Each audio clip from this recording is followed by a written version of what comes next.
Hey, folks, it's Rick. I want to thank you so much for listening and watching the Lincoln Project podcast. It means the world to us that you give us your time and your attention and your focus while we talk about the pro-democracy movement in this country, even in this time of tremendous national peril. This is not easy, not even an easy moment for people. I understand, and we understand at the Lincoln Project, sometimes you feel like it's all lost. Sometimes you feel like we can't fight against this damn thing. Sometimes you feel again like the mountain is too high to climb and there's nothing we can do. I want to tell you something, and I mean this from the bottom of my heart. You are not allowed to give up. You are not allowed to stop. We're Americans. This big, broken, messy country of ours still has value and virtue and goodness. It still has hope and optimism. We are going to fight a long fight against this guy. We're going to fight a long fight against the evils that his administration is going to try to do. We're going to stand up and speak out. Because the one thing, the day you lose is the day you shut up in the face of evil. The day you lose your power to fight is the day you shut your mouth when they're doing the things they're doing. And whether it's crazy or cruel or performative or dangerous or illegal or unconstitutional, all of those things require you as a citizen to stand up, keep fighting, stay in the fight. If you walk away from this, there's nowhere to run. You can't run to Canada. You can't run to England. You can't run to Italy. Running away is not an option for the vast majority of Americans.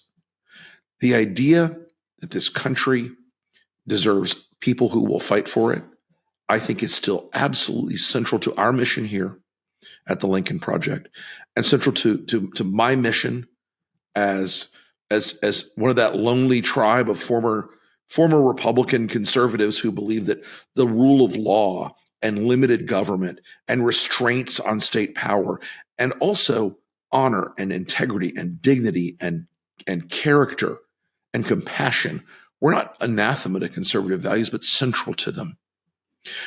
I believe in this country at the most fundamental level. I sometimes feel like the greatest superpower Trump has is to make people become their worst self, to make people become their weakest self, to hang something in front of them, whether it's political ambition or financial opportunity or media attention or social media power, and tell them all you have to do is give me everything. All you have to do is give up. All you have to do is bend the knee, shut up, shut your mouth, do what I want. And for a lot of people, that's worked out in the short term, but it eventually bites them all. Everything Trump touches dies still holds up pretty damn well. Eventually, the compromises break you as who you are. They break you as a person. They break you as an American. They break you as a citizen. They break you as a father or a husband or a wife or a sister or a brother or a mother or a father. You are not allowed to give up because all those things are valuable. They're more valuable than politics. They're more valuable than Donald Trump's, daily lie fest. They're more valuable than all the evil they're trying to do. And yes, a lot of what they're trying to do is overtly evil. It's overtly racial. It's cruel. It's insane. They have the power right now to do so much of it because they won an election. They will not triumph, however, if you keep fighting. They will not succeed if you stay focused. You can't shut up. You got to stand up every day. It's not easy. I get it, folks. Believe me. As I've said this 100 times, I'd rather be writing books and watching my granddaughter grow up than every day being out there having to punch this fucker in the face. I would love for a world where we don't have to think about him every day, but right now we do. Got to keep pushing. Got to keep fighting. Folks, love the fact that you're in the audience. Love the interaction. Let us know if you need anything. Email us with questions for future shows. And do me a favor. Do all the like and subscribe stuff. Share the podcast. We're trying to grow it so that we become a central voice of not just resistance to Trump, but effective resistance. of powerful resistance, of resistance that hurts him every day, resistance that makes it harder for him to do the evil he would do if he was unrestrained every day. Appreciate you all. We'll talk to you soon. Thanks. Your task will not be an easy one. Your enemy is well-trained, well-equipped, and battle-hardened. There is not a liberal America and a conservative America. There is the United States of America. Good night and good luck. Hey, folks, it's Rick Wilson. Welcome back to the Lincoln Project Podcast. It's been a little bit of a break. I've been down with the flu for a couple of weeks, but I am back with you today, and I am absolutely delighted to be joined today by well, actually, let me take a quick detour before I tell you who it is. I'm a practicing Stoic, and I really believe that courage in yourself is the first virtue. And it's so rare these days. It's so unusual to see courage. It's easier to bend the knee. It's easier to look down and look away. It's easier to just pretend everything's fine. But the example of courage we have with us today is a woman you may have heard of. Her name is Pamela Hemphill. And Pamela is also referred to as the MAGA Granny. She was one of the folks that was there on January 6th. She paid a price for it, got sentenced, 60-day sentence. And at some point along the way, courage became a part of her character that rose up above what had led her to be there on that day. She's one of the only people, in fact, the only person I know of, who has said, no, thanks, I don't want the pardon. I did it. I accept responsibility. So, Pamela, I want to welcome you to the program today. Thank you so much for coming on. It's an honor to have you here. And I just want to say, I want to ask first, what did you believe that day when you were in Washington? What was in your heart and your head that you believed that day that led you to D.C. on January 6, 2021? Oh, well, with all the gaslighting they had done to me, I was on the fence a little, but I believe the election had been stolen because the message, the Democrats are wanting to turn this into a communist country. No way would I want that. No. And not being schooled in politics and knowing what's and the disinformation that was out there. I just listened to these people. You know, they're not homeless people. These are people with 2 PhDs. A president isn't going to lie. So I was still on the edge, but every time I asked them for any information so I could have evidence, they would gaslight me. Right. So you end up in D.C. that day, and Trump says, we're going to go down to the Capitol. And so tell us a little bit about what happened with you on that day, so we know the story of where you ended up and why you ended up getting eventually arrested and sentenced.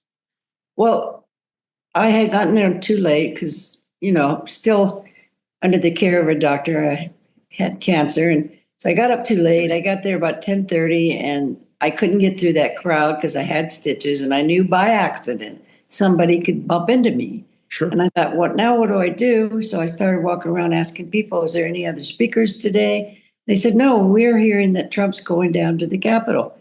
First thought was, why is he going to the Capitol? He's just had a talk. But I thought, that'd be great. I'll get there before everybody else. Now, people call me a citizen journalist. I am not a journalist. I'm not a citizen. I just love videotaping everything. Right. I thought, I'll get there before everybody else. So when I got to the Capitol, I turned around and I saw a whole bunch of men coming towards me. I thought, maybe they're the Proud Boys. So I went up to them and I said, are you the Proud Boys? He said, yes, ma'am. I said, are we going inside the Capitol? Oh, my God. Because they're not going to break the law. They're going to be with Trump. Mm-hmm. You know what I mean? I could have died when I watched my video later. And they said, no, ma'am, we're not going inside. But I followed them for about an hour. Now, I can't remember what side I'm on. Is that west side or the east side? You'd be on the west front, So I'm following them. And then I talked to one of their camera ladies. And I said, is anybody going to be with Trump? Anybody going inside? One person said no, but she says, oh, yeah, some of them have a plan to go inside. And I thought, oh, good, I'm going to get up front. I'm going to find out who these people are. And because I want to videotape. I want to be by Trump. And I thought they were there because, his famous statement, stand by. Mm-hmm. Stand back and stand by. Sure. They were there to protect him. And so here I am, so naive. They never came up to where I was. I ended up next to William Dunphy, talking to an officer, and he's telling me they're negotiating that they're going to move the barriers and let us up on the steps. And I said, "Oh, that's wonderful." Then I see these those black cars they drive in. Right. So I thought Trump's coming, but there's more to the story. But that's kind of what happened when I got to the Capitol. Right. And so you were one of the people who was arrested for trespass, I think it was, at the Capitol. And you got sentenced to 60 days. Am I correct on that? Yeah, correct. Okay. And you served it, right? You did your Oh yeah. Yeah. In Dublin Right. Prison, California. Dublin Prison, California. So I'm sure it was kind of a shock. Did your trial strike you as excited as like a political witch hunt, or was it a straight criminal trial where a jury of your peers found you guilty? Because a lot of these people say it was a witch hunt. Oh, it was a rigged and all that. They lie about everything. No. I had they all had due process. All you got to look up is the criminal recordings. I mean, the court recordings. No, it was a normal. I had a good attorney, great judge. I knew I was guilty. That's why I pleaded guilty. I mean, what are you going to do? Go to trial and say I had a right to be there? I mean, come on. That sounds crazy.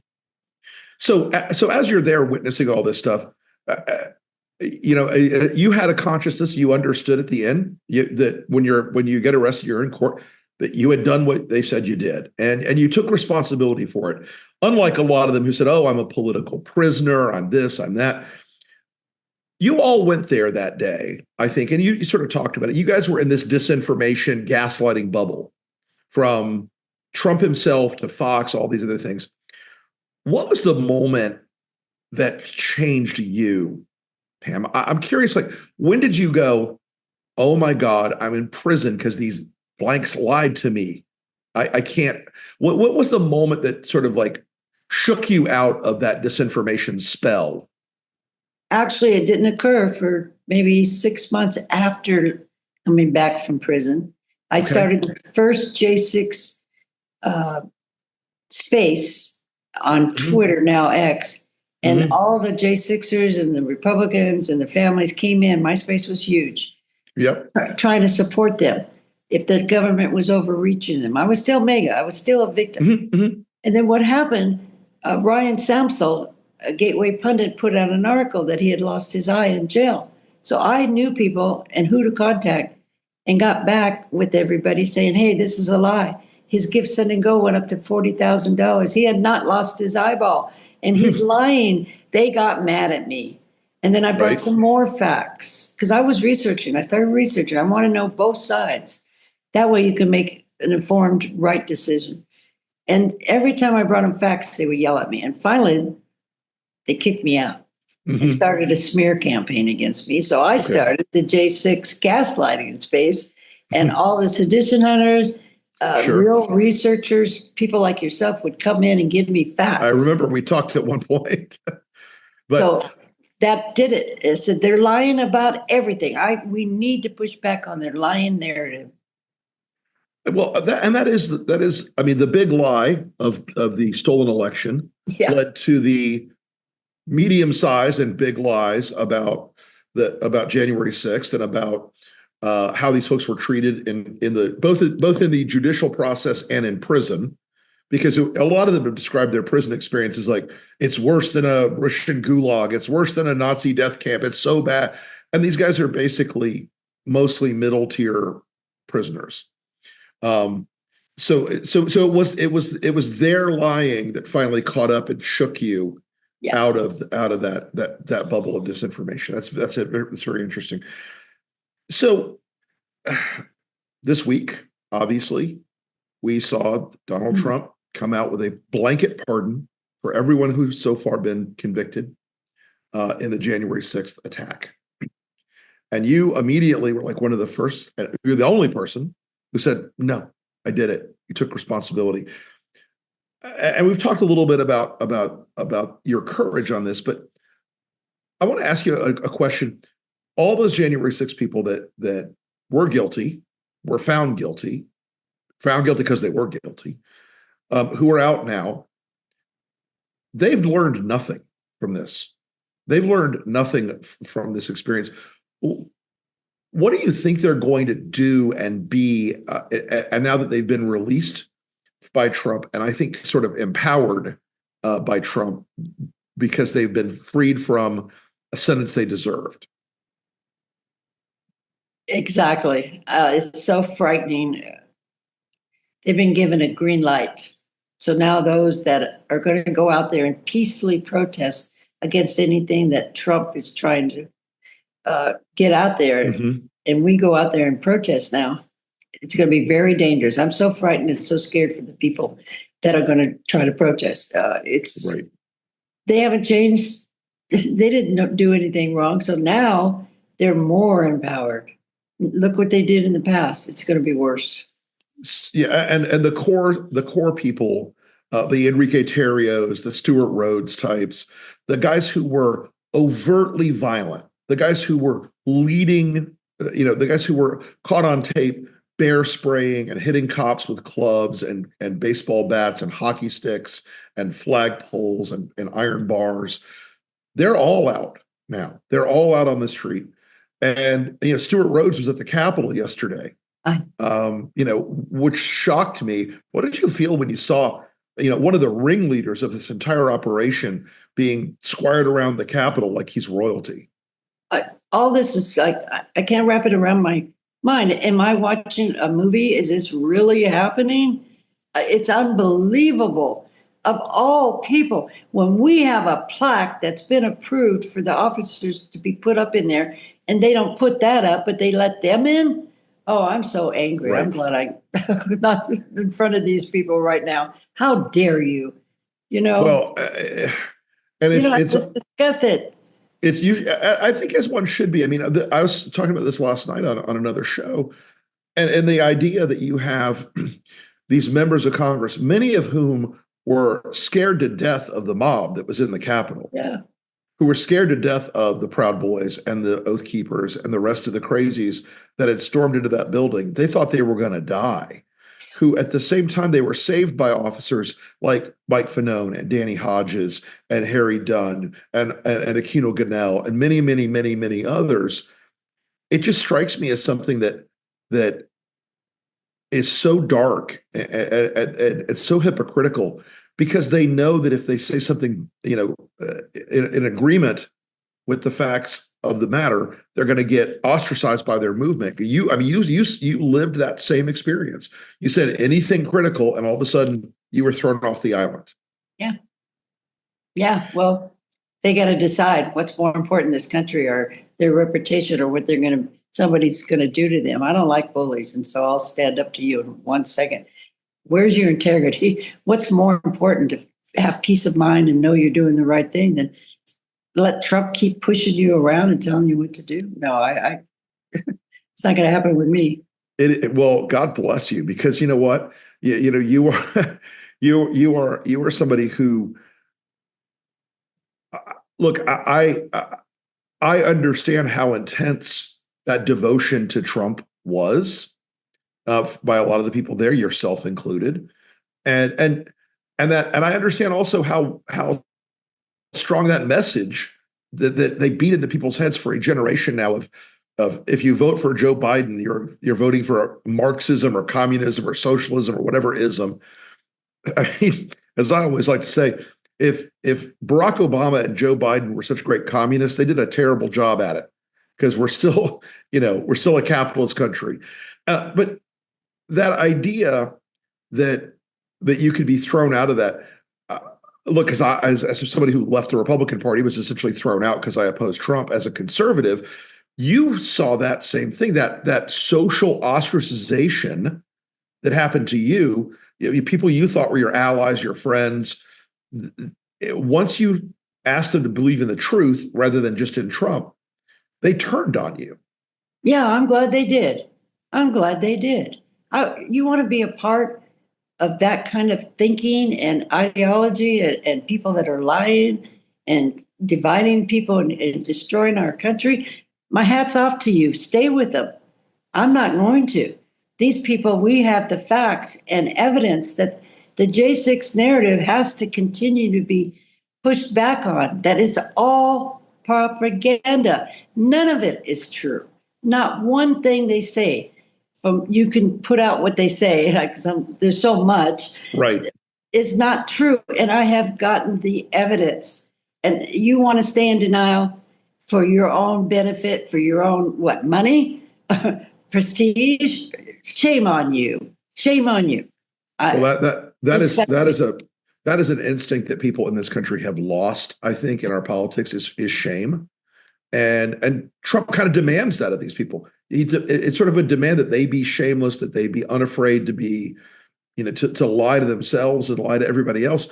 Which I think, at the end, you're an outlier here. You are a lone voice, I think, in this whole group that has done the right thing. And I mean, in America, it's terrible. It says a terrible thing about our country that what you've done is so rare, and I really do admire it, Pamela. I think it is remarkable.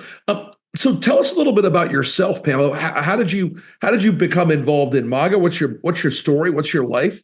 Because I don't think a lot of people know more about you than the MAGA Granny. Well, I'm a retired alcohol and drug counselor. I break my anonymity, and we're not supposed to do it in public, but everybody knows. I've been a sober member of AA for 45 years now. God bless you. God bless you. My focus before getting involved in it was always doing something to help the heroin addicts and the alcoholics get clean and sober. And what I did after I retired, I volunteered for a TV community show as a volunteer to help the heroin addicts in the community. Right.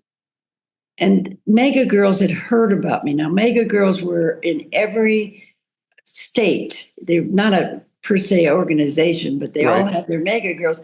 They said, we heard that you do interviews and videos. Can you come out and help us? I thought, oh, that would be fun. I'm bored. I'm retired. And I didn't know anything about politics. I relied on my family. I don't read the books. And I got started with that. And then I saw a video with Ammon Bundy. Are you familiar with Ammon Bundy? Absolutely. Oh, God. I didn't know much about him. He's a handful. I followed him for a year and a half until they went into a hospital without a mask, and I yelled at them, and they got mad at me and kicked me out and said, "You're a Fed." I said, "Well, that's good. Yes, I'll be a Fed, but what you're doing is wrong."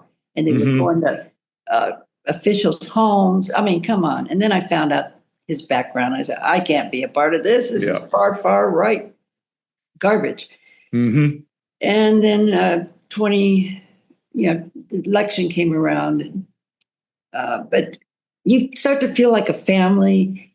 Now I'm talking to the lieutenant governor. I'm watching Ammon Bundy's family go and talk to her. And all these far right senators were at his meeting.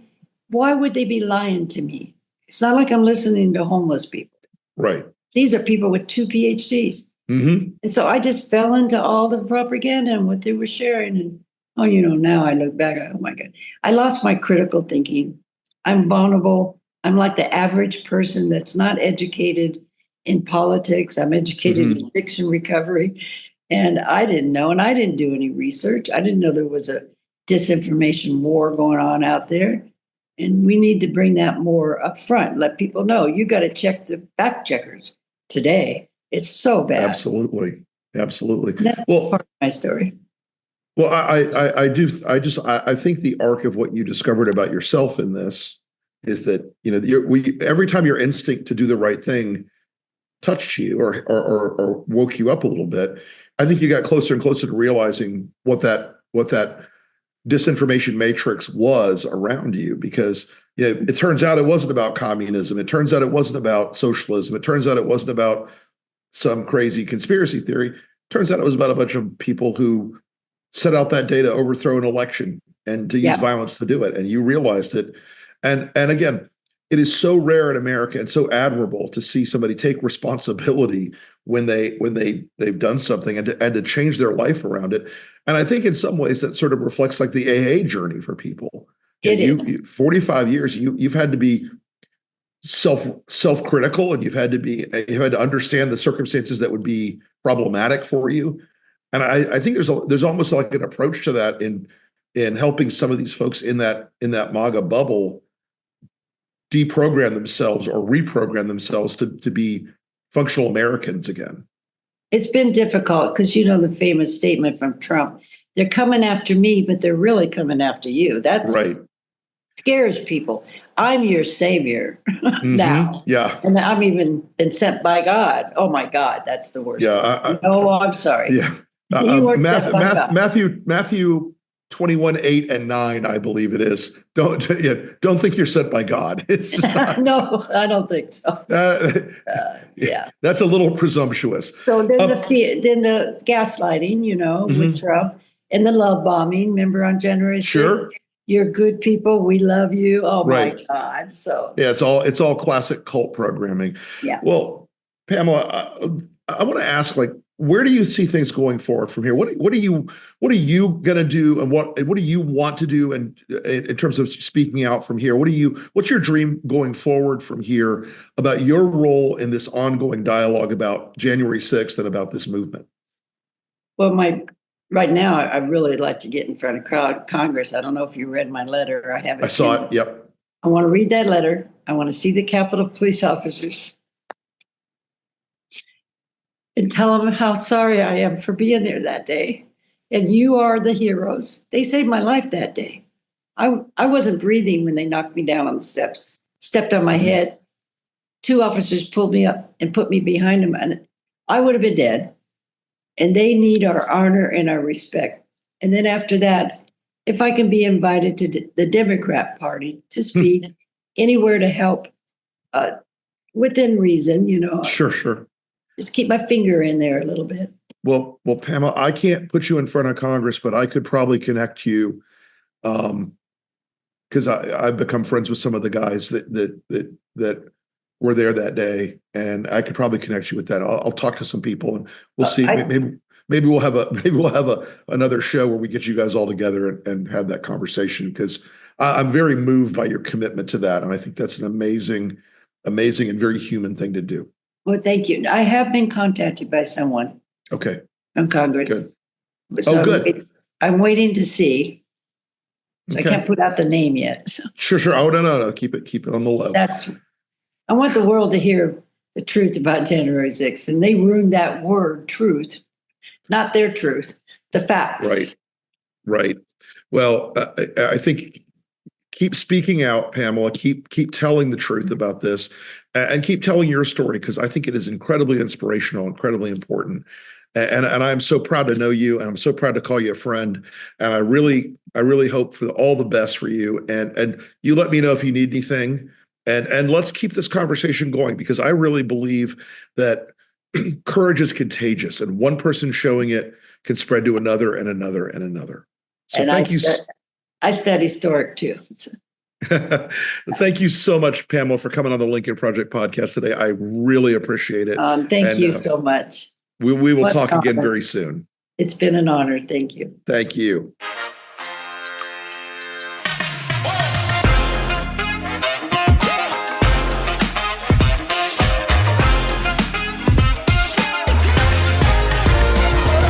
Good night and good luck.